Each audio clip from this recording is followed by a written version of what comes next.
Good morning, everyone. I'm CORT founder and host Janice Selbie. I'm a registered professional counselor and a religious recovery consultant. I want to let you know that some of yesterday's sessions have already been edited and they are online. I know some of you are already wanting to rewatch the sessions. They're so jam-packed with information. So I just wanted to let you know that. I'm joining you from the unceded traditional territory of the Syilx people in what is now known as Kelowna, British Columbia, Canada. Today, I offer my respect and thanks to elders past, present, and emerging who have been and continue to be stewards of this land. Thank you. You can learn more about traditional lands around the world by visiting native-land.ca. With religion-driven tensions rising around the world, we can clearly see that every religion comes with the potential for causing trauma. During this conference, our thoughts have been with those caught in the devastating religious conflicts enveloping the Middle East. Today, we have CORT speakers and attendees with loved ones in grave danger. With this in mind, I want to remind us all to exercise compassion in our communications so that everyone here feels safe. The Conference on Religious Trauma is committed to safer spaces online. Racism, misogyny, homophobia, transphobia, and harassment of any kind, including religious proselytizing, will not be tolerated, either in the sessions or in the chat. If at any time you experience harassment or would like to make any comments regarding safer spaces at the Conference on Religious Trauma, please send a private message or you can email me directly at janice.selbie@gmail.com. Some of our topics may be triggering for you, so please practice self-care during CORT. If at any time you feel triggered and you need to step away, you can be assured that all sessions are recorded and you won't be missing any vital information.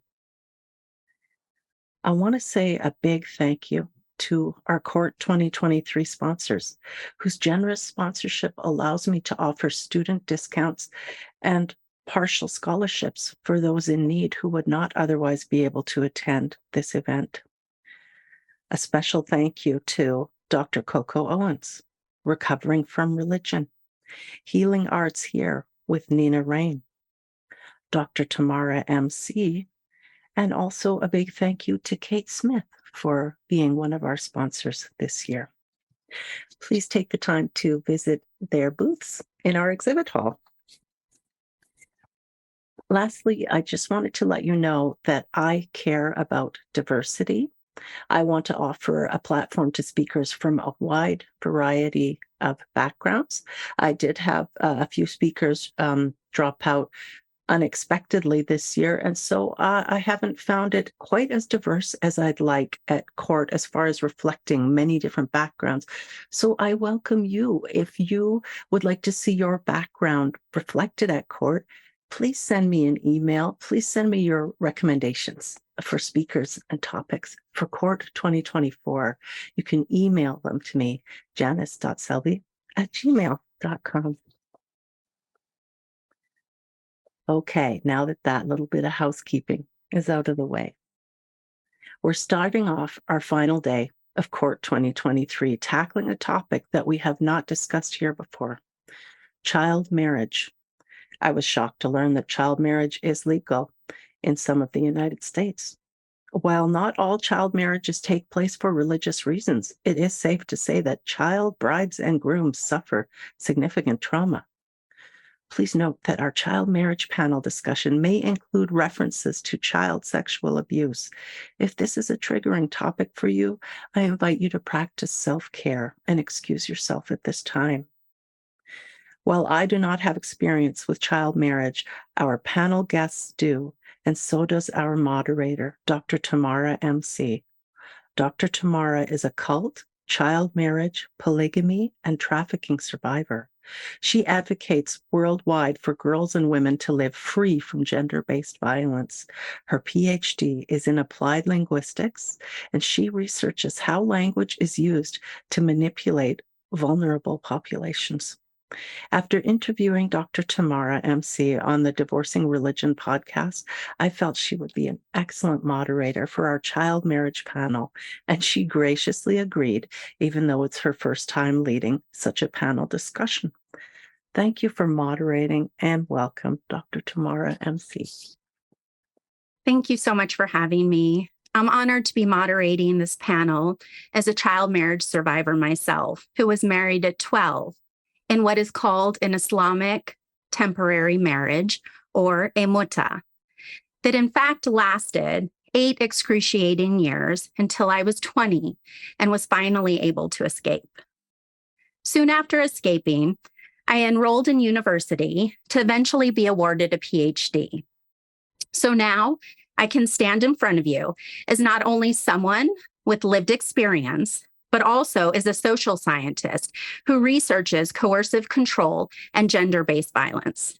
I am so grateful to Janice Selbie and CORT for giving us a platform to discuss this very important but unfamiliar to most topic. In recent years, we've heard more about child marriage through shows and articles, much because of the work of Fraidy. Much because of the work Fraidy has done at Unchained at Last, a survivor-led nonprofit dedicated to ending child and forced marriage in the United States, which I am sure she will speak more about.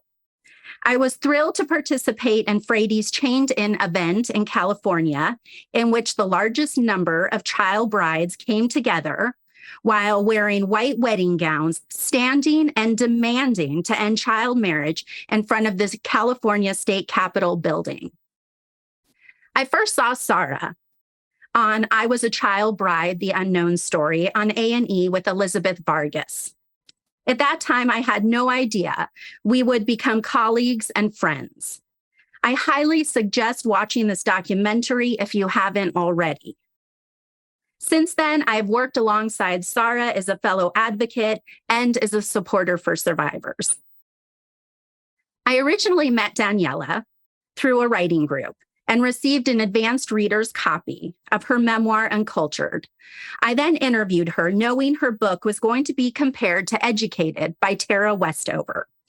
For those of you unfamiliar with Educated, Tara was born to a survivalist family in Idaho, and at 17 stepped into her first classroom, only to eventually attend Harvard and Cambridge University. Similarly to Daniella, who also left at 15 and went on to succeed in the military and in education. I wrote an essay in the feminist publication, Miss Magazine, a magazine I have looked up to since I was a teenager, and I also know Daniella has as well. And I was able to publish a story in Miss Magazine about Daniella's story. I am so excited to meet Mary, who I have not yet met. I've been such a fan of Mary's since I first watched Sins of the Amish on Peacock, and I just very much look forward to a continued friendship with you. So I'm going to begin with reading short bios of the panelists, but you can also find their more extended bios on the CORT website. Then I will ask each of the panelists to tell their stories however they choose in their words for about 5 to 7 minutes. After that, I will ask prepared questions written by me, and then I will go to audience questions for about 20 minutes. So please feel free to put your questions into the chat, and I may be able to get to them as we're speaking. Otherwise, I will come back to them at the end. And I just wanted to end before I do the bios to say that whenever I speak for survivors. Survivors of coercive control, survivors of gender-based violence. You know who you are. There are 5 people on this panel who have not only survived their circumstances, but thrived, kicking booty. So know if you are here, and I did change the word because I wasn't sure if we could curse on the panel. So if you are here and still imprisoned or feeling imprisoned, listening to our stories, know that one day you can and you will be free. We all have our unique timelines for healing, so don't feel rushed or compare yourself to anyone. You are right where you need to be. Thank you for being here. I see you. Fraidy Reiss. Do you mind just putting up your hand so everybody can see Fraidy? Okay. Fraidy Reiss is a survivor turned activist. She was forced at age 19 to marry a stranger, then trapped in that abusive, forced marriage for 15 years. When she escaped, her family shunned her. Fraidy rebuilt her life and founded Unchained at Last to combat forced marriage and child marriage in the United States through direct services and systems change. She has helped hundreds of survivors escape forced marriages, and she has helped write and pass legislation to ban child marriage in multiple states. Fraidy's research and writing have been published extensively, making her one of the nation's foremost experts on forced and child marriage. Sara Tasneem, do you mind also just showing us who you are? Okay. Is a survivor of forced child marriage who advocates publicly to end child marriage in the United States because of the extreme and innumerable harms that it exposes minors to. Sara works alongside nonprofit organizations and other survivors to raise awareness about child marriage and to lobby for legislation that seeks to end marriage under the age of 18 with no exceptions. Daniella Mestyanek Young, do you also mind just showing everybody who you are, is the author of the critically acclaimed memoir, Uncultured, and a scholar of cults and extreme groups and extremely bad leadership. Daniella was raised in the religious sex cult, the Children of God. She later served as an intelligence officer for the U.S. Army, making the rank of captain, and became one of the first women in the U.S. Army history to conduct deliberate ground combat operations when she volunteered to serve on a female engagement team and received the Presidential Volunteer Service Award. And here we are with Mary. Mary Byler is the manager and founder of the Misfit Amish, an organization dedicated to providing secular support and resources to Amish and ex-Amish survivors. Is an educator and advocate for Amish children. She collaborates with other organizations and agencies to provide best practice-based resources for Amish Plain communities and survivors. So we have an incredible group right here. I'm so excited to get started. So maybe we'll just go in the order that I read the bios, because that may be easy for me to keep track of.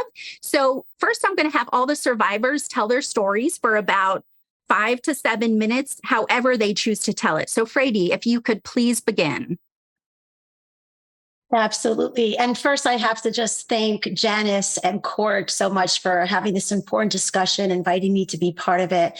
And Tamara, thank you so much for your really warm and kind opening. And it's an honor to be on a panel with all of you. Tamara and Sara, I've known for a while, but I really glad to meet Daniella and Mary, and honored to be on this panel with you. I want to share a story with everyone that has a very sad beginning and a very upsetting middle, but I promise you, a very hopeful ending. It's a story that begins with a forced marriage, my own forced marriage. I grew up in a very fundamentalist, insular religious community, really a cult in New York City, where forced marriage remains the norm. And my family married me off, as you heard from Tamara, when I was 19, to a stranger with very little input from me, a stranger who turned out to be violent, something I learned only 1 week after my wedding. But I was completely trapped. I had, first of all, in that community or cult, I had no sexual or reproductive rights. I was explicitly taught that I was required to have unprotected sex with my husband, not only on my wedding night, but on a monthly basis thereafter. A lifetime of rape. And these rapes were timed for when I was ovulating, for a very obvious reason. My first child was born 11 months after my wedding, and pretty soon I had 2 children. I love my daughters, but I did not consent to having them. I also had no financial rights. I was not allowed to have my own money, bank account, credit card. I was required to remain financially dependent on my then husband. And I had limited legal rights. In that cult, a man is allowed to divorce his wife, but I, as a woman, did not have the legal right to end my own marriage. So I was trapped for 15 years in this abusive forced marriage. And when I finally managed to escape on my own, my family retaliated by shunning me. They declared me dead. And until today, more than 15 years later, they still consider me dead. But I rebuilt my life. And in 2011, I founded Unchained at Last, which is a survivor led organization, as you heard. And it is the only one in the world with the mission of ending forced and child marriage in the United States through direct services and systems change.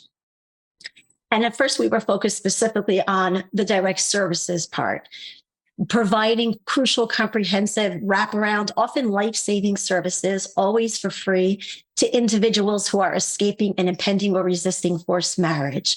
And to date, we have been able to serve almost 1,000 individuals from across the United States, every community and culture you can think of, to provide these really necessary services. And yeah, I'll be honest, it felt really great to be able to take my trauma and turn it into a force for good. But I did warn you that the story has an upsetting middle. And here is where it comes.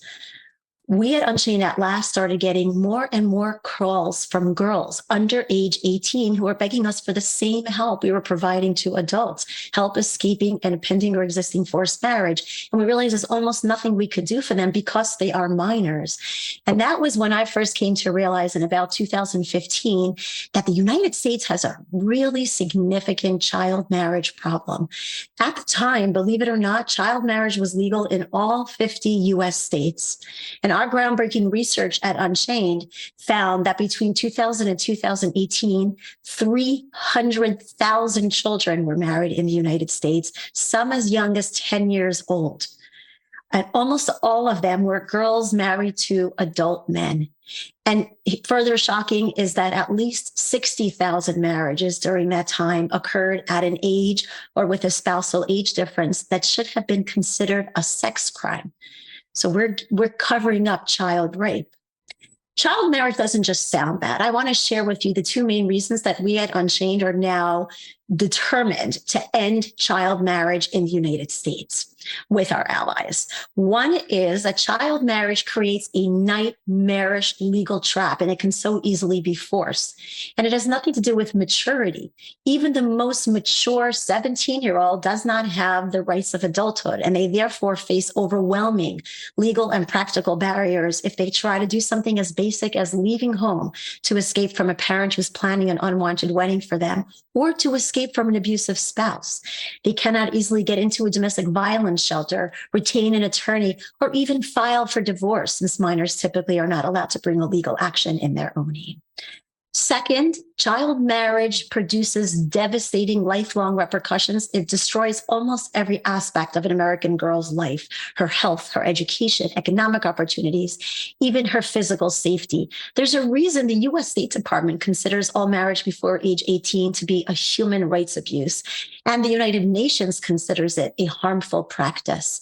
And indeed, under the United Nations Sustainable Development Goals, the United States was one of 193 countries that promised to end child marriage by year 2030.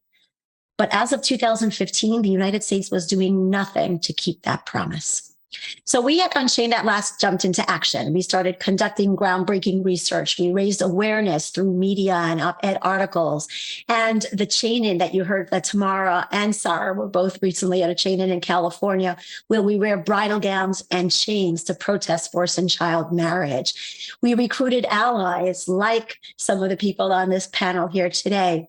And we worked with state legislators across the U.S. to introduce simple, common sense legislation to make the marriage age 18, no exceptions, and end child marriage. But in state after state, what we kept seeing was legislators rejecting or watering down this simple common sense legislation. And in many cases, what they were saying is, oh, I'm just old fashioned. I just believe if a girl gets pregnant, she has no choice but to marry, even if she was raped. In a moment of frustration, all of us on the Unchained team promised that when the first US state finally took the drastic step of ending child marriage, we would all get tattoos to commemorate the victory. And I'd like to show you my tattoo. There's a broken chain on my wrist because in 2018, Delaware became the first US state to end child marriage. And now to date, we have been able to pass legislation in 10 US states and 2 territories to ban child marriage. And that means we have only 40 states to go. So, woohoo. I promised you a hopeful ending, and here it is. There are some human rights abuses that we all agree are heartbreaking, but we might not be able to eliminate them in our lifetime because there's no simple solution. But child marriage in the United States is one of those human rights abuses that does have a simple solution. And we can end it not only in our lifetime, but we can end child marriage in the United States by this time next year if we all stand together and insist that our legislators do the right thing. Thank you so much, Fraidy. I'm so glad that I began with you so you could really give us an overview. So thank you. And Sara, if you would I'd love for you to tell us your story as well. Thank you so much, Tamara. And thank you, Fraidy, for all of the work that you do. And it's just such an honor to be here. So thank you for inviting me on this panel.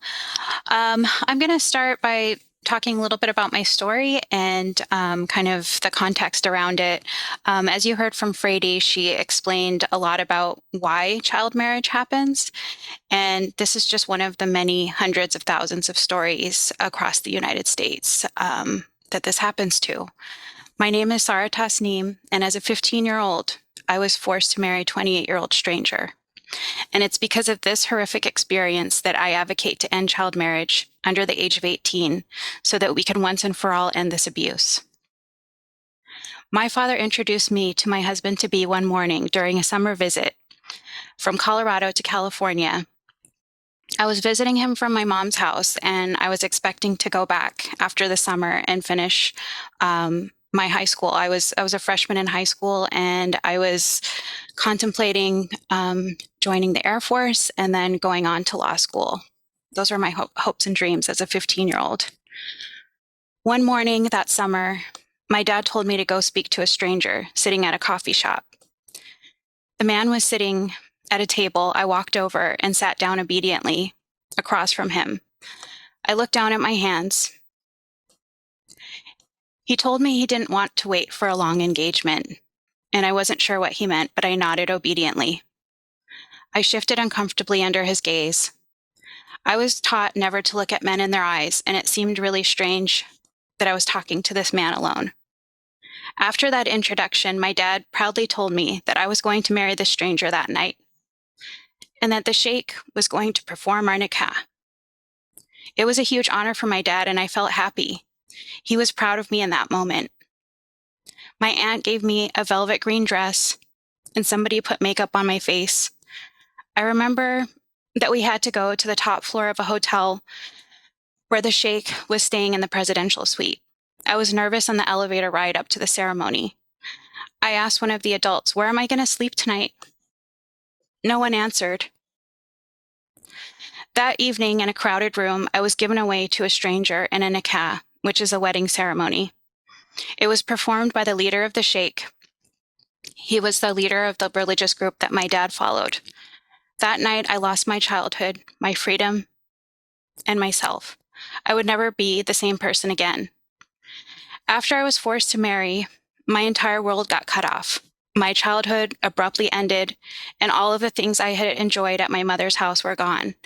I was pulled out of school and taken abroad to a country where they only spoke French. I didn't understand the language at the time. I became pregnant almost immediately after a rape on my wedding night, and continuous through my entire marriage. We returned to California when I was 16 and 6 months pregnant. We were legally married in a wedding chapel in Reno, Nevada, a short 4-hour driving trip from the Bay Area where I had lived. This legal marriage certificate allowed my abusers and the cult to get away with child trafficking and offered them legal protection under the guise of marriage. The night of my wedding ceremony, all my reproductive rights were taken from me. My freedom and my youth were completely robbed. Legally, I couldn't drive. I was taken out of school and away from my friends, anybody I had ever known. I felt like I lost myself after I was married. I was hollow and numb from any emotion, and much of my memory is gone from that time in my life. In California, my ex-abuser would have been brought up on charges of statutory rape if my mom had known what was going on. The age of sexual consent in California is 18 years old. I was told that I couldn't have any contact with my mother, and I was kept from talking to her, except for when I was coached to lie to her over the phone. I was isolated and alone, and I began to identify with my abuser in what is commonly referred to as Stockholm Syndrome.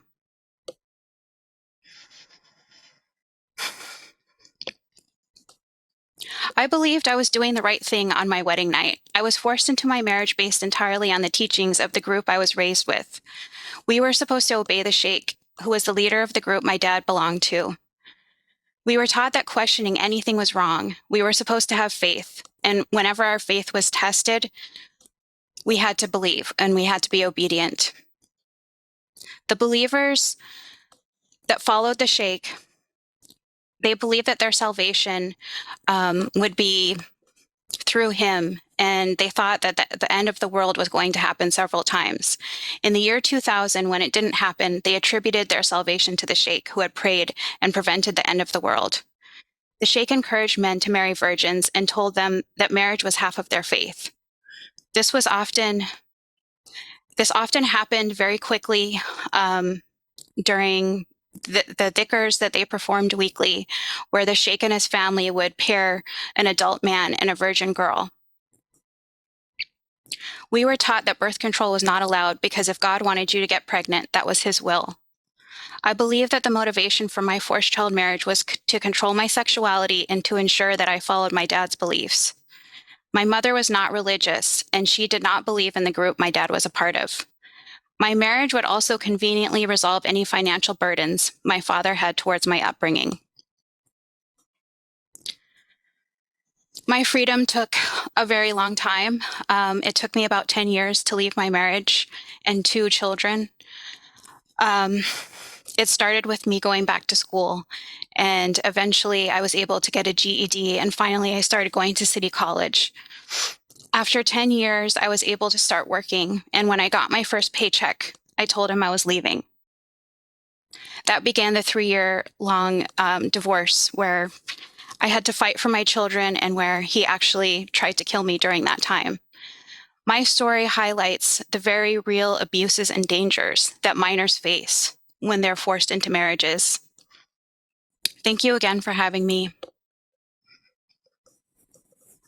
Thank you so much, Sara. Thank you so much. That was wonderful to actually hear that personal story as the second speaker. And now we're going to move to Daniella, please.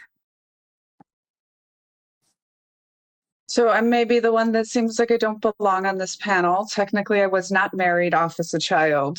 In the Children of God, we mostly skipped the marriages and just went straight to the sex trafficking. The Children of God started in 1968. And the way I describe it was amidst all the other new startup religions of the era, David Berg, our prophet, just took evangelical fundamentalist Christianity, out of which he'd come, and he switched the control of sex. Instead of a huge focus on purity culture, he called it free love. I call it forced polyamory. And to this day, I often speak on how purity culture is just another form of pedophilia. By the 70s, the Children of God was famous for using religious prostitution to gain followers. And by the early 80s, the Children of God had become quite famous for child sexual abuse because they took their theory that sex equals God's love and God loves everybody and applied it to everyone.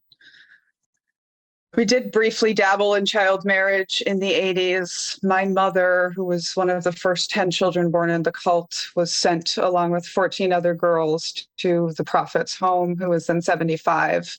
These girls ranged from the ages of 3 to 14. One of them was his daughter and one of them was his granddaughter. And he married all of them. And the mother of the 3-year-old was the one who ran the ceremony. By the time my mother was 14, she was pregnant by a man who was 39 years old, who was one of the prophet's lieutenants who handled the finances. Her dad was the other man who handled the finances.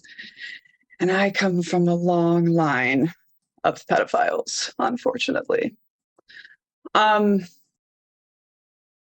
real crime that happened in the children of God is that they were allowed to reinvent themselves. After my mom got pregnant at 14, our prophet decided that was too much evidence the law could use.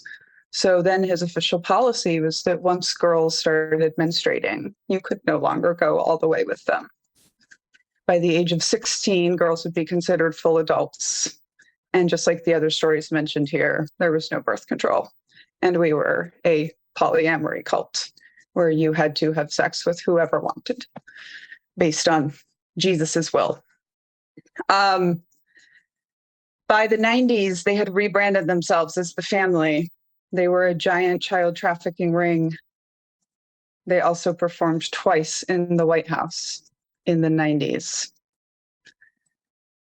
I don't remember how old I was the first time somebody touched me, somebody raped me. And always we wondered why nobody did anything. And I sort of found out when I went to publish my book, which is half about growing up in this awful sex cult and half about the cultiness that I found in the US military and the sexual violence that women were faced with there as well. And I was told over 19 rejections that we don't do books about the children of God because the abuse is too horrible. I was also told we don't do books about military women because they don't sell. But I noticed this trend, and all through the publishing process, it was highly debated whether we could traumatize the reader this much, whether we could talk about what really happens. Because, of course, unsurprisingly, telling the pedophiles to stop raping the children didn't actually work. It just became more secret. We never renounced our belief in the founders' sexual theories. And in my opinion, much like the Mormon Church, we still see those problems reverberating through the generations. It's just much more in secret. And all through my publishing process, it was, can we actually show this? And we did. We take you there into the basement with a pedophile for 10 hours and what that means. Part of why I think my story ended up being so powerful is because it is seen as so extreme. It was the sex cult. Nobody argues that was a bad, terrible place. But when they finally allowed me to put that on the page, readers, of course, are triggered by it. But in opposition to being horrified and traumatized, so many readers connected to these experiences, to the way coercive groups use language to manipulate us when we are very, very young and keep us under their control, and to these tactics that these groups use to abuse us and traffic us around the world. It can happen in a single family. It can happen in so many kinds of organizations. Ultimately, I was allowed to put it on the page because a cult is not a sympathetic entity. So even if they came after us, we figured we would be okay. My publisher figured they would be okay. But most of the women that are sexually trafficked in America do not have that. They do not have the easy check the block evil organization, and all of the same things are going on. So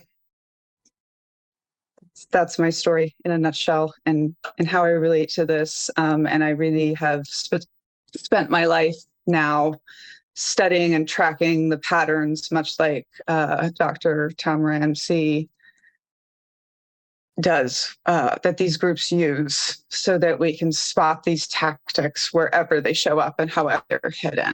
regardless of what the group calls it or what they are able to say about themselves publicly with larger platforms than we usually have.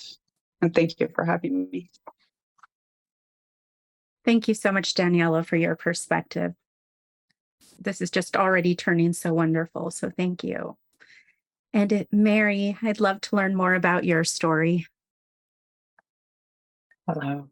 Thank you, everybody, for inviting me. I feel like Daniella, I don't really belong here because I wasn't married off as a child.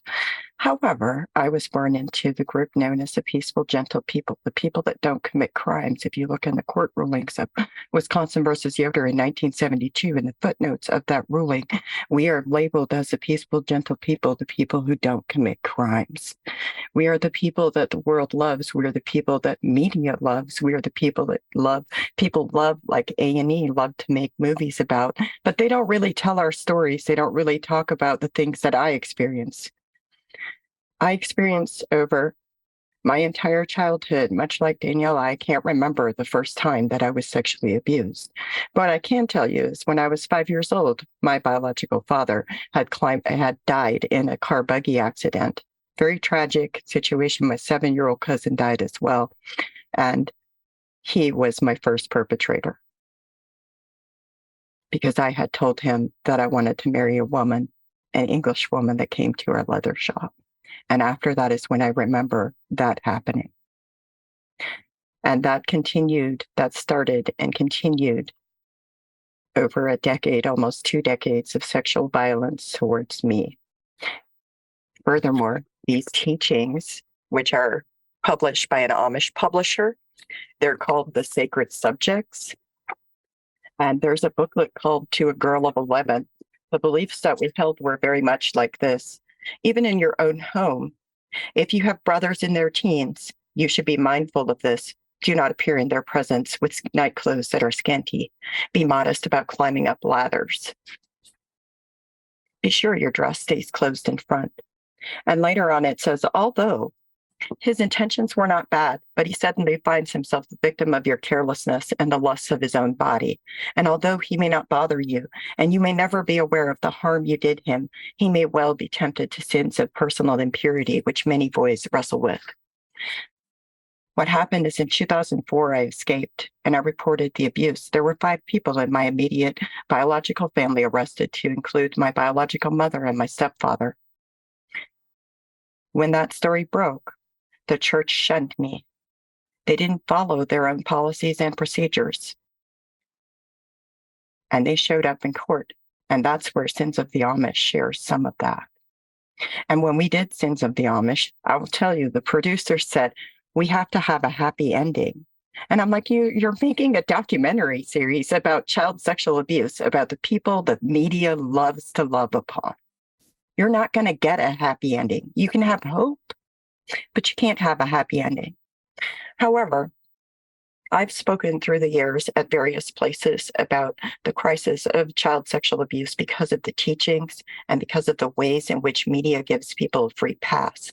Because of things that I have listened to, thousands of stories of child sexual abuse of Amish survivors. I've personally witnessed 16-year-old girls being married off to their rapist inside of the settlement. I was terrified that could happen to me. There was no birth control.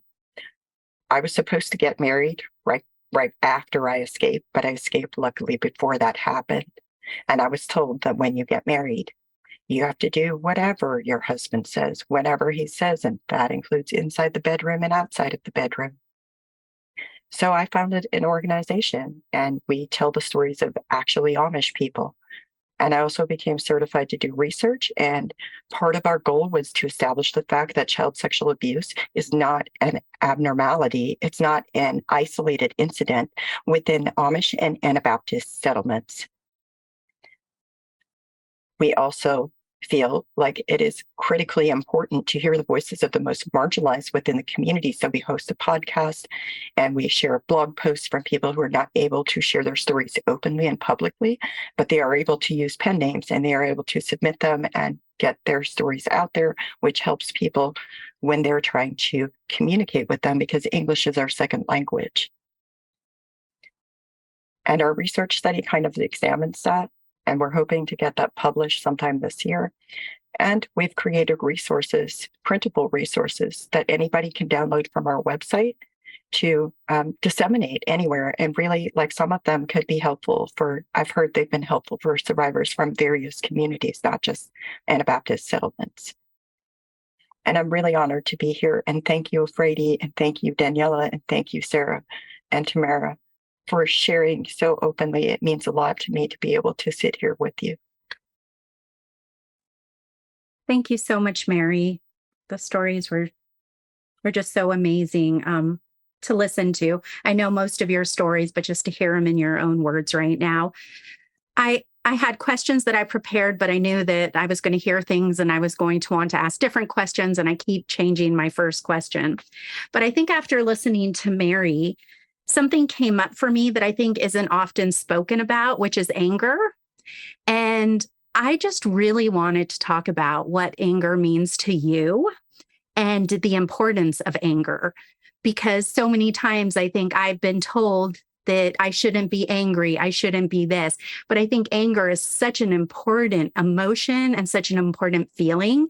So if anybody has anything to talk about that, I'd really like to hear about that. You go ahead, Mary. Oh, I have lots to say about that. If you're a woman or an AFAB person and you speak with any kind of emotion or, in a way that people don't want to hear, or you make people think about things they don't want to think about, automatically they label you as anger because it allows them to dismiss what you're saying. Because anger is demonized in our society, in our culture, whether it's within religious context or not. People use anger as a weapon against survivors. When in reality, what we experience, what all of us experienced on this panel and our moderator, that the most reasonable response to that is anger to injustice. Why are we not allowed to have anger about that? Thank you.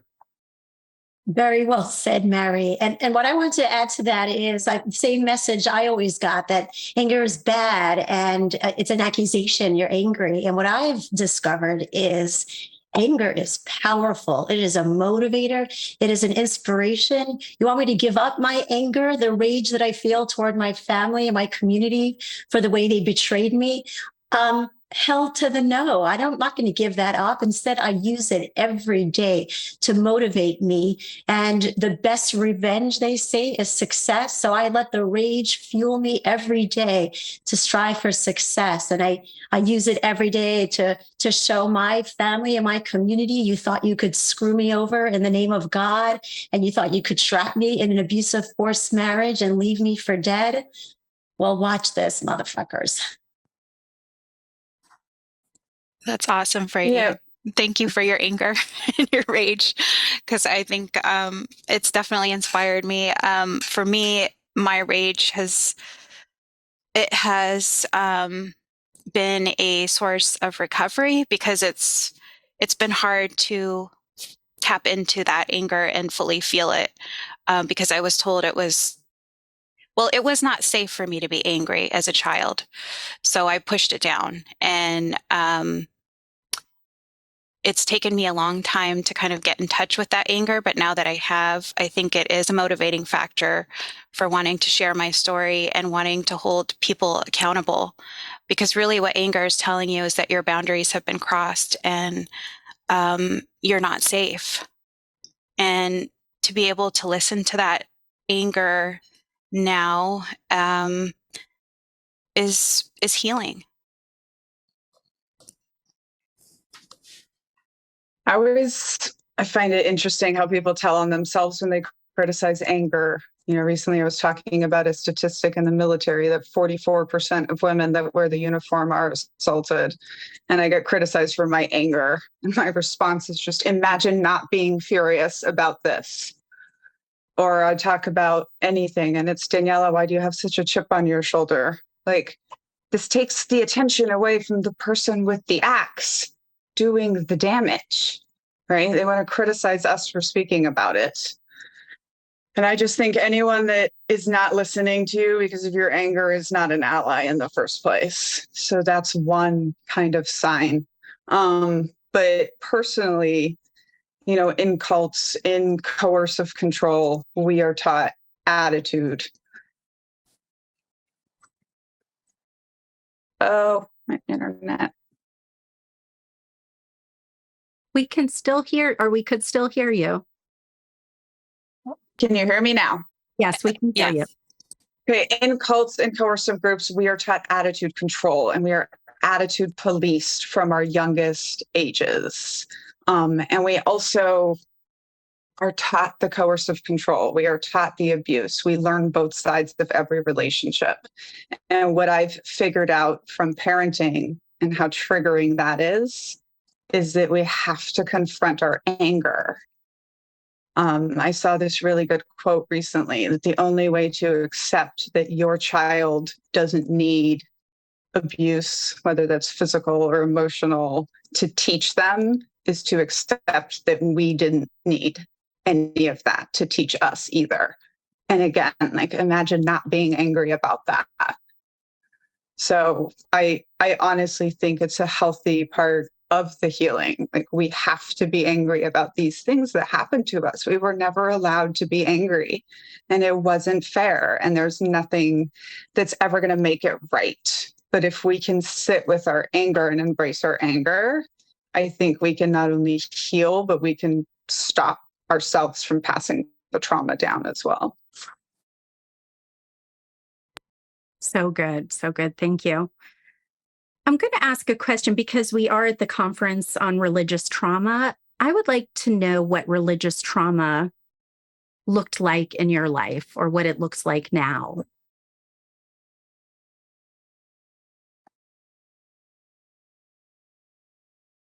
And please, anybody start. Okay. Religious trauma looked like being told that I'm not really Amish, but still having genetic conditions as a result of being Amish. Religious trauma also looked like people telling me what my culture is really like, people telling me that my experience is an outlier, when in fact, when I was still actively in the church, I knew of multiple people. In fact, I knew of a 14-year-old who was my age when I was 14 years old, who was impregnated by her rapist brother. And the consequences of that, I knew of all of these things, and people used religion as a justification. It's like, oh, you just have to like let go and let God. People used religion to silence the victims in those cases. They said, this is church business. If you heard me speak yesterday, you heard that we made promises not to tell church business to outsiders. That's why. Because if we told church business to outsiders, then there could be potentially consequences or maybe some form of meaningful change. Maybe there could be access to just maybe appropriate sex education. We didn't have words for our body parts in our own language. Just maybe we would be provided with teachings that could give us language to be able to talk about what we're experiencing appropriately and in ways that would reach people who did not speak our language first. So that's what it looked like back then. And now it looks like that. It's like we're working on bridging that gap. But also, I've specifically worked on, if y'all haven't seen my new remade Amish dress, I'd highly encourage you to find it. It is hilarious to me because one, it's made out of a fabric that we were not allowed. Nobody gets to take my Amish culture or heritage from me, because if I have to live with the genetic effects, y'all are just stuck with my Amish ass. Thank you. And secondly, not only did I do the fabric, I rewrote the rules about the dress. Because for me, it's like, let me show you what the world like really could be. Because Amish culture changes. They rewrite the rules, they split off. Like we're really Mennonite apostates, if you really want to go there. We broke away from the Mennonite church almost 400 years ago because the Mennonites did not shun people properly. Okay, we said the Mennonites didn't get it right. And so now what we have with Mennonites is this complicated relationship where it's like, on one hand, we can relate on the Anabaptism being conscientious objectors. Oh, yeah. We can relate on that. But when it comes to the culture and the teachings, I have never met someone more pressed than a cis white Mennonite woman, crying her pure little lady tears. Mary, somebody asked if you could please speak about Amish genetics. Well, do you want to hear a story or just facts? Either, however you'd like to. So here's how I learned about Amish genetics. I was pregnant. I had an ultrasound that had abnormal findings on it. And I had to go for genetics counseling. And one of the questions was, do you have any Amish background? And I got really upset. I said, why does this matter? I probably had a whole triggered event with this geneticist. That poor woman. I feel so bad for her. But anyways, she said, well, because if you have Amish background, you have a higher risk of having a child with genetic defects. And I said, I don't believe you. And she kept going. I had over 2 hours of genetics counseling. And after that, I went looking. There's a whole genetic disorder database for Amish and Mennonites and Hutterites, because what has happened is what academia likes to call the founder effect. But really what that means is that we have been intermarrying our second and third cousins for so long that some of the recessive traits have become prominent, and they take over and they cause genetic defects at an abnormal rate. We specifically have genetic defects with my last name. Like there's a Byler disease, it's a liver disease, it's a genetic defect because of that. So you can take me out the Amish, but you can't take the Amish out of me. And it's partially because we don't proselytize, we don't recruit members. We are exclusively appointed by God, and to be born Amish is a privilege. Thank you. That's so interesting. I just had my first genetics appointment as well. And so I almost went through the same thing. So thank you. I wanted to talk about religious abuse too, and also part of what Mary was saying about owning who you are. I thought the religious abuse missed me because I never believed in it. I always describe, I wasn't a cult survivor. I was just a prisoner of those people for 15 years. And then I got away and I went on with my life. But, then my life included all these triggering events. And looking back, all of our abuse was tied up in our religion. So the sexual abuse was dictated by our religion. The physical abuse was dictated by our religion. The hunger, the pain, the lack of medical care, all of it was part of the religion. And I think what has really impacted me the longest is, on my book cover is this picture of me as a 2-year-old dressed up as a soldier of love, because we were soldiers in God's army and we were training to die from the time we were born. We were training to die as soldiers in the end time. And recently I've really related to some of this deconstruction music that talks about, anyone from sort of an apocalyptic background and how do you live when you were never supposed to be alive, when you were never kind of prepared for the world. And then I just wanted to say, with Mary, I also agree with this kind of part of the power of telling your own story, or I like to say owning your story. One of the things I describe in the cult they would do to us is we would be put on silence restriction if you had any sins of the mouth or of the tongue, right? So this could be doubting, this could be criticizing, this could be justifying yourself, whatever they want to call it.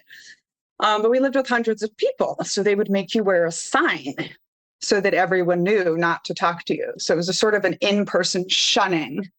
And imagine going through that when you're very, very young.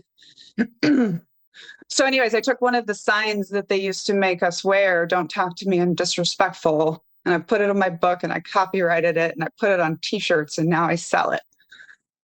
And that's how I own my background or get revenge on the cults, right? But like I relate to this thing that Mary is saying, that it's like until we break it down and we're willing to go there, it's going to trigger us and it's going to chase us, because we were all traumatized and harmed by religion, whether we realize it or not. But once you turn around and kind of like battle it, then like you get to own all those parts of it, which I think is really cool. And I'm all about like cult jokes and dark humor, and like we get to do that because we freaking survived it and it makes us who we are. And as I'm putting in my next book, jokes have an important place in society for both normalizing bad behavior and also calling it out. So I think all of the sacrilegious stuff we do in the healing community is like a really important part of dealing with the ridiculousness of the trauma that they put us through. Can I ask you a question, Danielle? When you went through basic training, did they still have the poles with the leadership values on them? And if somebody violated them, you'd have to carry it around? We did a lot of values stuff. I don't remember that exactly. But yeah, they oh, don't get me started on Army values, because I will go on a tangent about how loyalty is a very dangerous organizational value. And that's the one they start with. It's, you know, pledging loyalty to a group, always dangerous. But I definitely, you know, will say like I had my first triggering moments in basic training. I didn't even realize that. Like I thought my triggers were deploying and being like confronted with war and sexual violence. And then I'm writing my book and my editor's like, you're having flashbacks in basic training. I'm having flashbacks to my childhood, doing these battle drills, running away from the Antichrist, and like all of the kind of stuff. And I just see how deeply seated that stuff runs. There's a couple of questions for me, but I have a really hard time seeing those. Yeah, I'll get to those in a minute. Let's hear maybe Sara and Fraidy. Sure. I think for me, the religious trauma has taken, I feel like I'm still unraveling it. It's so hard because when you're born into a cult, you're just taught from a young age that your voice, that it shouldn't exist, almost. So I think what's really been super healing and addressing some of the religious trauma is I helped to run a peer support mentor group for other women who were also either forced to marry from the group that I came from, or, you know, they were exposed to sexual abuse and trauma within the group. And talking to them has helped to like mirror some of the feelings that I am struggling with even to this day. And it's been insightful, and also just understanding how important telling our stories is. I was the first one to kind of get out and start talking publicly about this cult. And since I started talking publicly, I've had so many of like former members reach out to me and say that they either had a similar experience, or they're in the process of leaving, they need support, or they're just going through it, they need to talk to somebody. And that's really kind of what, you know, evolved this peer support group. But I think sharing our stories and hearing each other is one of the most healing and powerful things that we can give ourselves as survivors, and just as human beings, because we all have suffered trauma in some way. And so being able to recognize that within somebody else's story, like Daniella, I read your book in like a matter of 2 nights. And I mean, it was horrible and traumatizing, but it also helped me to kind of recognize some of my own traumas. So like every time somebody shares a story, there's a piece of your own trauma that you can uncover. And I think that's just so powerful.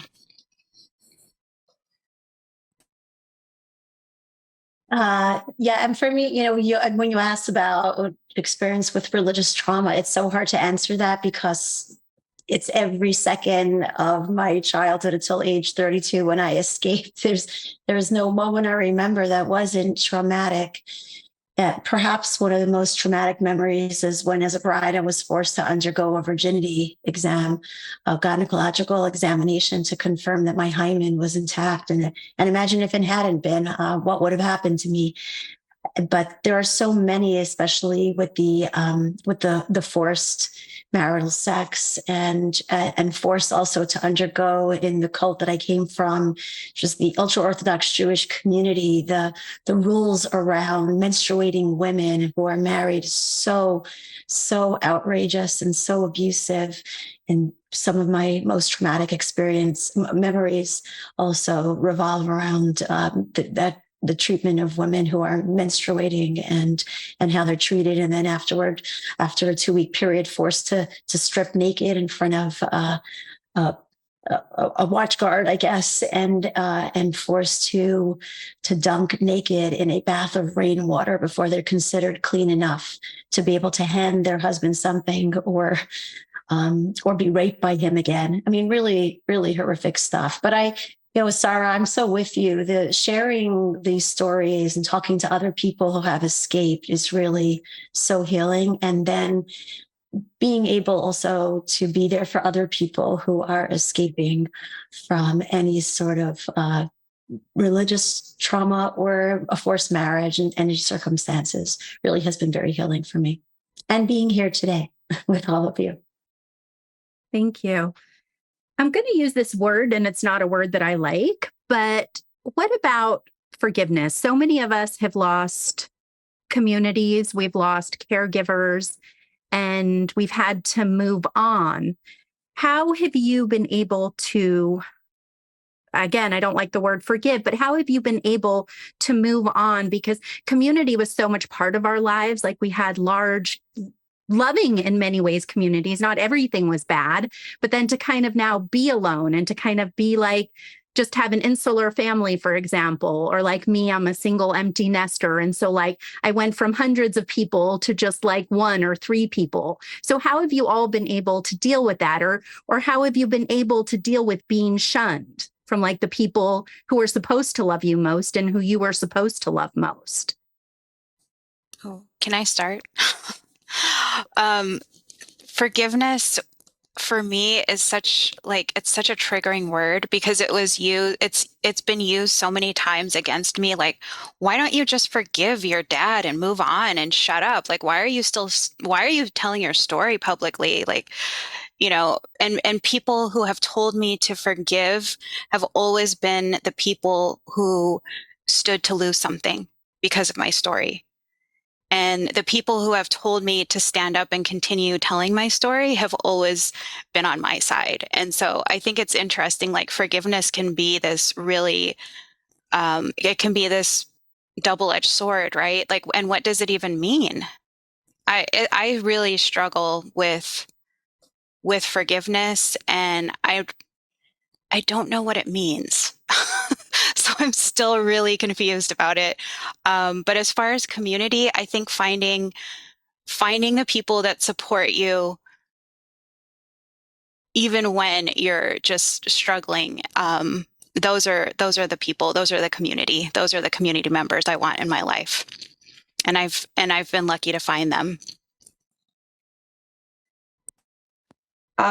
Something my therapist has said to me about forgiveness that I really appreciate is there can be no forgiveness without true apology and attempts to make amends, which in my case is I have only gotten an unqualified apology from one person, and that's my mother, who was also born and raised in the cult. So it was, I suppose, the person I blame the least. And she's one of the few people I have a relationship with. And I've lost all of my family twice because I lost them when I left the cult, and I one by one got them all back as they left the cult. And then when I decided to write a book, some of my siblings' answers was just no. And I wasn't asking for permission, but I learned that even when it's not a case of forgiveness, you can't drag other people through your deconstruction journey or your healing journey. And so often, as Sara was mentioning, like those are the people too that are sort of weaponizing victim mentality, or can't you just get over it, or why do you have to live in this? And it's because I think a lot of times they're worried that they were either perpetrators or they are people that are still living out those patterns. And so, I had the experience of all of my family being very happy to support me when I was a shiny Army captain winning at life. But as soon as I wanted to talk about my trauma, even non-cult related trauma, like military trauma, I began to lose everybody. And I got a lot this thing of, well, we just don't want to talk about negative subjects, which is just another version of enforced positivity. So I made my own rule, which is I don't want anyone in my life with off limits topics. And you kind of have to really want me in your life, and I shouldn't have to beg to be there. And I don't think any of that has made losing my family members again easier, but I have such a vibrant, loving community around me now. So, and for me, where I look, when I think about forgiveness, I actually had a conversation about this recently with a close friend who also escaped from the ultra Orthodox Jewish community. We talked about how we need to forgive ourselves. When I look back at the abuse that I endured and the just the bullshit that I went along with because I didn't know any better, it's so easy to get wrapped up in that. And that's where forgiveness is important, is forgiving ourselves and recognizing that we were not the perpetrators here. We were not at fault. And self-forgiveness is where I focus my attention.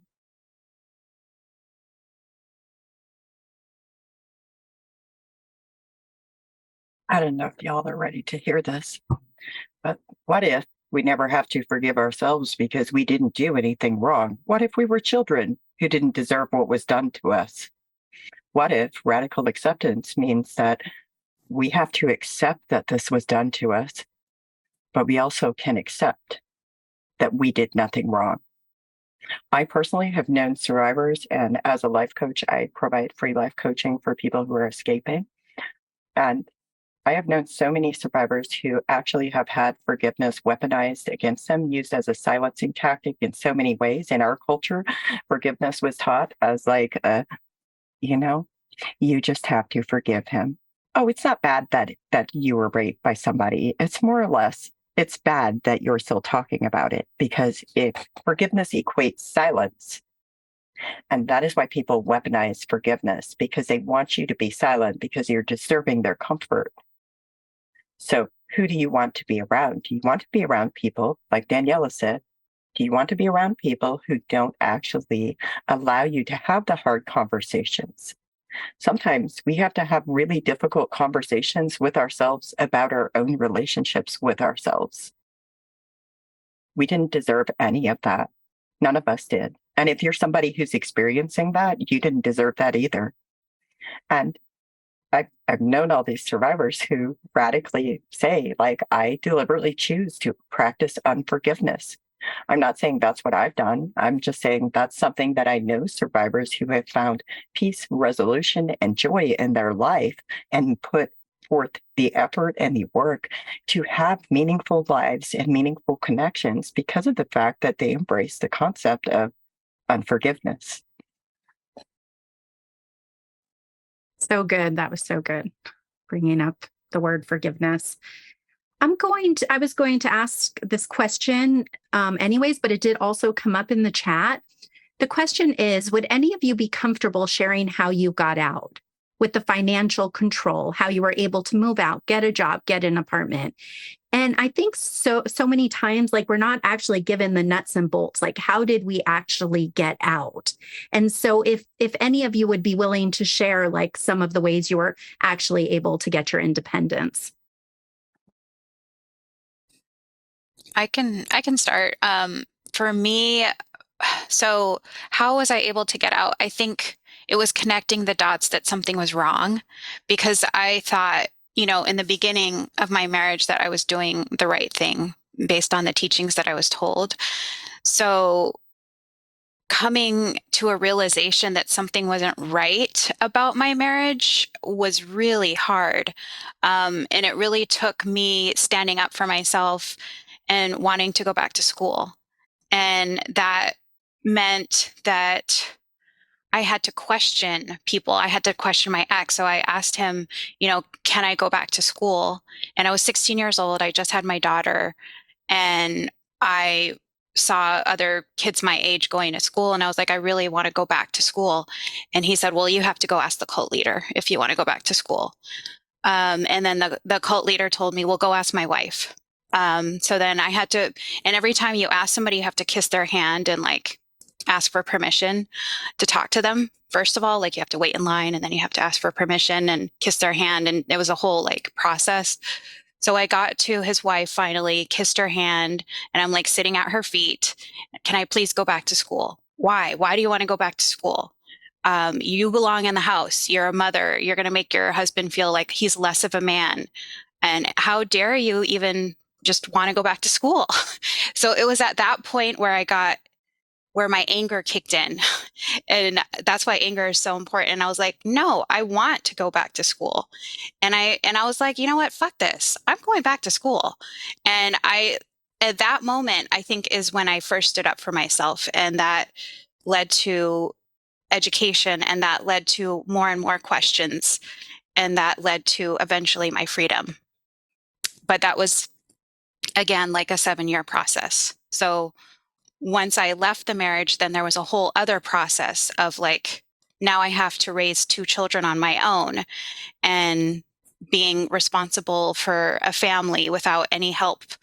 And this man just leaving and my entire community shunning me. So how do you start your life again? You have to start from scratch. And that was probably the best thing, because I was able to just start from scratch on, even though I was behind in many ways, I was able to just find my own people, find my own community. But it was a struggle. Let me tell you, there were days that, I was homeless for 6 months with my kids. I struggled to become financially stable. And so it wasn't all roses, but I will say that it was the best thing. Freedom was the best thing, and striving for my education was the best thing that helped me.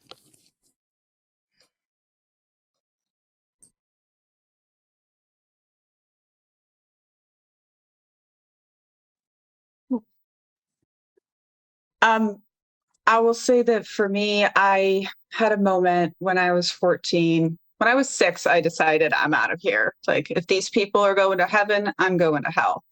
But I didn't think I could get away until I was at least 18, because my entire family was wrapped up in the cult.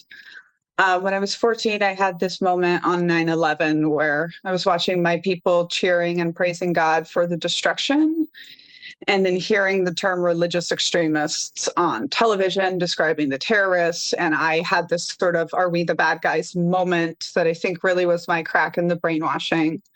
And at that point, I set about this 1.5-year campaign to get myself kicked out. The way I describe it is basically, if they think they can save you, they'll try. And exorcisms are not fun. So I knew I had to like break the worst of the rules, which ended up being climbing over the commune walls to go commune with an outsider. And then that was like, I was now dirty. We had turned very insular sexually, much like the Amish. They were worried about our 4th generation. So I did the worst of things and was therefore going to be expunged. They sort of realized that I was important and my family was famous. So they kind of wavered and they tried to like make me recommit. At which point my mom, who was 30 with 7 of her own children, like took me out of the commune and was like, just go. We have a place for you. Go. And it took her another 10 years to get out, but I don't think I would have gotten out without that. And they dropped me off with a stepsister I'd met 3 times in a country I'd never lived in, the great state of Texas, and I had $0. And when I went to enroll in school, they told me I didn't exist.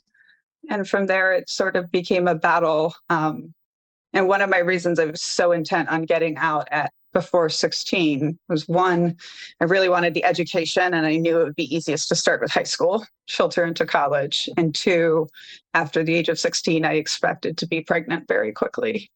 And I knew from like watching my own mom's story that that would make it not impossible, but very difficult. Actually, I'm going to ask a follow-up question because somebody just asked in the chat. Daniella, you never refer to others' children as your sibling. Can you help me understand that? Well, one is I have 25 siblings in cult math that I know of. Two is I think that the children of God did so much work to destroy our nuclear families that we don't necessarily think of. Like, I also don't have a mother-daughter relationship with my mother. I have a very different relationship. I do think I sometimes refer to them as my siblings. I just haven't here. But I would say like most of those relationships are very fractured. I left home when I was 15 and I was the oldest from her. And so there's maybe a lot of blame and guilt too on both sides. I think the older children that escape feel guilty for leaving the younger ones behind. And the younger ones that get left behind sometimes blame the older ones for getting out. And it's just very complicated.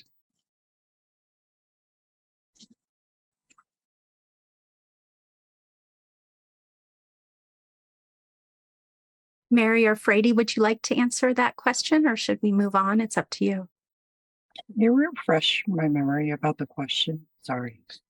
Yeah, if you could maybe just speak a little bit about the nuts and bolts about how you were able to get out and how you were able to support yourself. And Well, first off, in the summer of 2003, I was going somewhere with my brother and a taxi driver, an Amish driver. And there was a conversation that happened, and I got the look. I'm sure most of you know what I'm talking about. That look, you knew. Be silent. Shut up. And I shut up. But the taxi driver took me aside, and he said, "What were you trying to tell me?" And I said, "Well, I'm not going to talk to you unless you make a commitment. You will not tell my family. You will not tell my community. You can't tell anybody what I'm about to tell you." And I told him about the physical abuse that I was witnessing in my home. And he said, "Can I talk to my girlfriend about this?" So what happened is I eventually, through them, got in contact with a crisis intervention center. And they provided EMDR therapy while I was still actively in the church. Let me tell you, that doesn't go over well.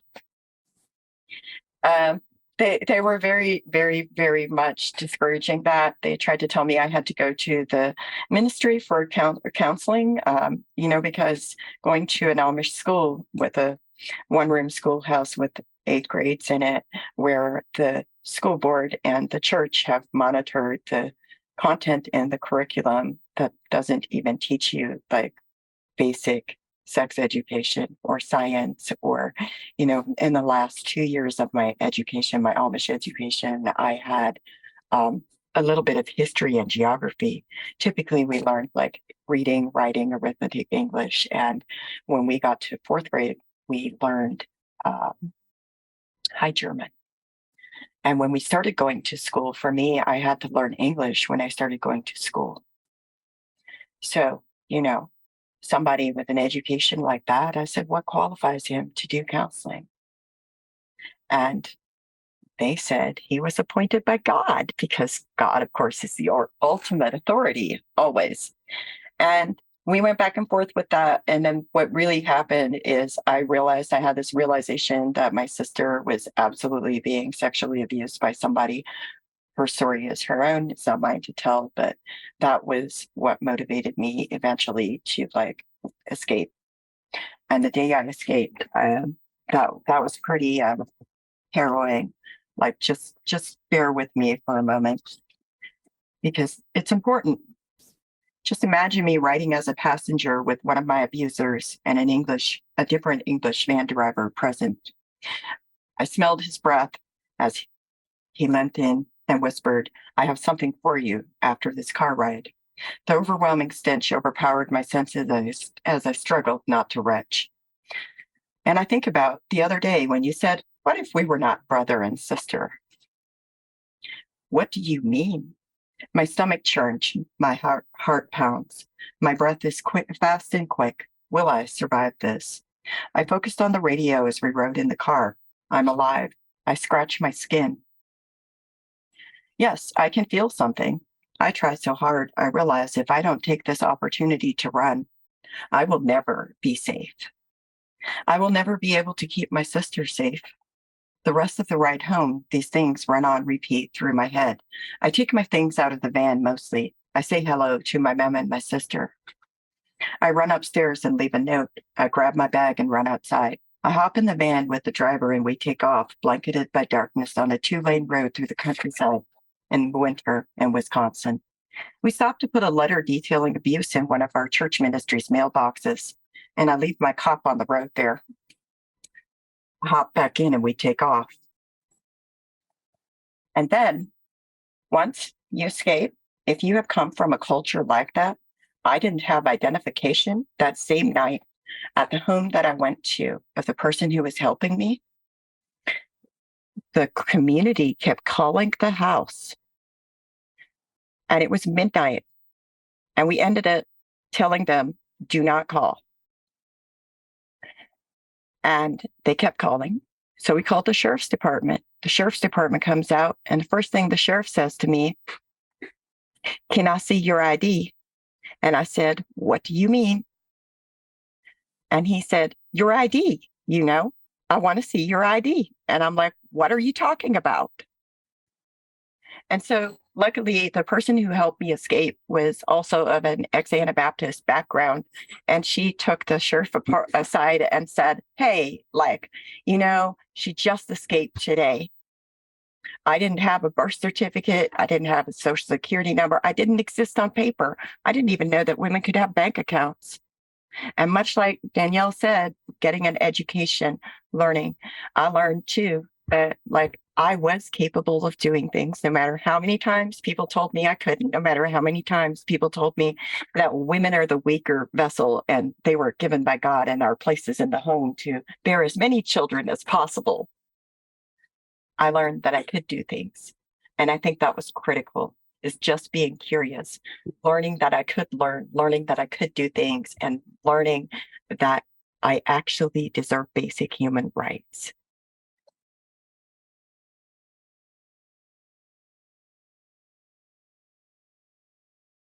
Fraidy, would you like to share? Well, I know we're running out of time, but I'll just say quickly, for me, it was very similar to what Sara said. It was education. I was 27, trapped in an abusive forced marriage with 2 kids. And when I decided that I needed to get out. And for me, it was a matter of life and death. My husband used to describe to me in graphic detail how he was going to kill me. So I knew that if I stayed, I would not survive. So I became the first person in my family to go to college when I was 27, graduated at age 32, and that was my escape route. Thank you. And I'm sorry if we didn't get to everybody's questions.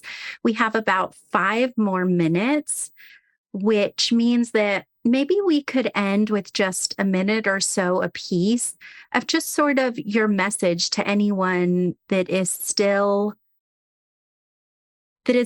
imprisoned and isn't able to be free and still doesn't have a voice and still doesn't have their education or whatever it is that they need to get out. If you could please just give a message to all of those.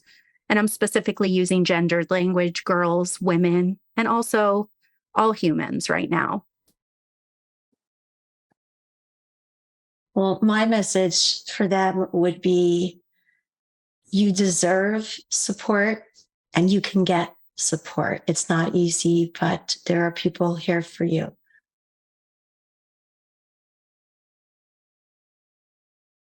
And if I could just add, if it's a forced marriage situation, please feel free to reach out to us at Unchained at Last. You can go to unchainedatlast.org or any other advocate that you can trust.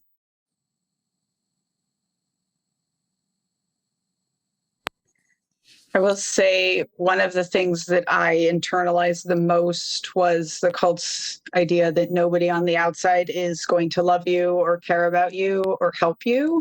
That is not what I found.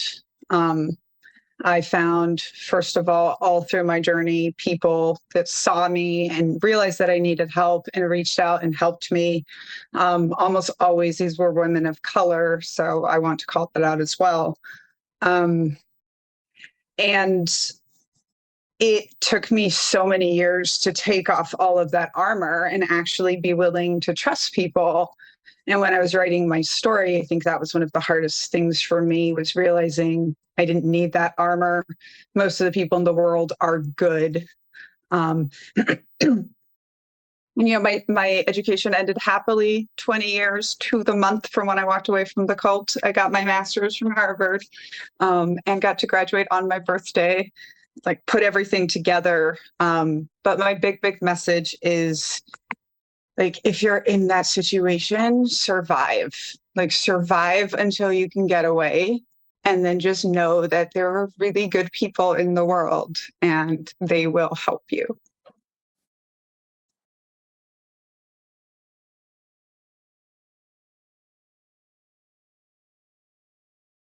Sara or Mary, did you want to? Yeah. This is such a tough question, because there are so many people out there struggling with this very exact question, and they don't know whether or not it's time for them to leave, or if they can leave, or, what that process or pathway looks like. But you can start with one step, and just that one step towards your own freedom will lead to more steps. And like everybody has expressed, there are people out there that can help you. But the first step has to begin with you, and it has to be from a place that you feel safe enough to do that. And if you're struggling to find that first step, I think finding what gives you any type of joy is definitely kind of something that you can look towards. Like, what can I give myself today that will bring me joy? And even just recognizing that you deserve that moment of joy in every day, I think that can ultimately lead to your freedom. So there is a way out. There is a pathway forward. Is it going to be tough? Probably, but there are people that are going to help you along the way.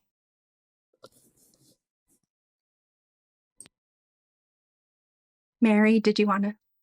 Yeah, I think much like everybody else, there are people outside who will help you. But also remember that, you know, you are just as valid as anybody else. You are just as worthy of deserving good things in life. You deserve to have love that actually feels like love to you. And shunning is not love. You deserve to have compassion and empathy and kindness in the world. And even if it's hard, do what you must to stay alive. Take the steps that you need to survive. And also know that I believe in you. There are many people out here who will believe in you. They will help you find resources that you need. They will walk with you when your family won't walk with you. They will sit with you, and they will cry with you, and they will laugh with you. They will show you that you are a whole, valid human being. And someday, I hope you get that. Thank you. And we are out of time, but just a last question came in that I just wanted to acknowledge, which is, wow, thank you all for sharing how you got out. It sounds like having someone, step sibling, etc. Do you have any suggestions on way to be that person for others who might not have that? And if anybody just has something off the top of their head that we can end with that question. It is basically almost impossible to escape Amish settlements without somebody on the outside helping you. although I know that people have done it. Often what they do is they escape and they go out and they participate in selling their bodies for the funds to do what they must. It's not something that I would say is I would recommend, but it does happen. And the other part is you can reach out to your local crisis intervention centers, your domestic violence centers. They should help you. And if they tell the Amish person, because I've actually completed trainings for domestic violence centers where they informed me that they had trainings previously done that they were told to refer all Amish clients back to their community. So part of what you can do to help prevent that is spread the word and put out information that is better. Do not refer people back to their community that they're experiencing the abuse in. That is not helpful. And we shouldn't be doing that for anybody. And I think if you're someone that is looking to help young people in these situations, like pay attention to your children's friends. You know, I say nobody could have really reached out and helped me in high school because I was trying so hard to hide to help. But every while, someone paid attention to the fact that I lived on my time. I ate that day. So just paying attention when things don't seem okay with the young people that are friends with your young people and being that person for them can make a big difference. Thank you so much. And we are out of time. And thank you so much, Mary, Daniella, Sara, and Fraidy, and Janice, of course. Thank you. This has been just an incredible panel. I'm really moved by the stories that you all shared. Thank you for being so vulnerable with us and for sharing your courage. This has just been wonderful. And I know many, many more people are going to watch this video and just feel deeply encouraged. So thank you again to each of you. Thanks, everyone.